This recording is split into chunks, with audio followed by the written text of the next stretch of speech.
பாரதியாரும் தமிழர், பழனி பாபாவும் தமிழர் எடுத்தாரு. திப்பு சுல்தானை உயர்த்தி எடுத்தாரு. ஏர்போர்ட் மூச்சு வச்சு கூட்டத்தில் வச்சுக்கிட்டு மாட்டுக்கறி நல்ல உணவுன்னு எடுத்தாரு. காங்கேயம் காளையை பற்றி பேசி எடுத்தாரு. திப்பு சுல்தான் தான் தீரம் சின்னமலை கவுண்டருக்கும் வேலு நாச்சியாருக்கும் துணையா நின்னாருன்னு சொல்லி எடுத்தாரு. அப்போ அவர் ஸ்டைல தான் அந்த 16 சதவீதம் எடுத்தாரு. செல்லூர் ராஜு நோட்டாக்கு போட சொன்னாரு.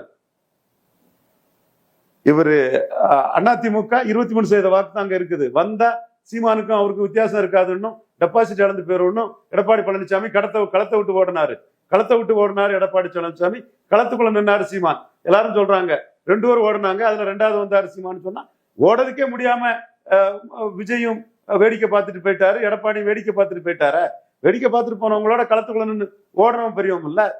இப்படித்தானே சீமான் கமல்ஹாசனையும் தினகரனையும் தட்டி தூக்கி 8% போனாரு. அன்னைக்கு இதுதானே சொன்னீங்க. யாராவது சீமான பேசுனீங்களா?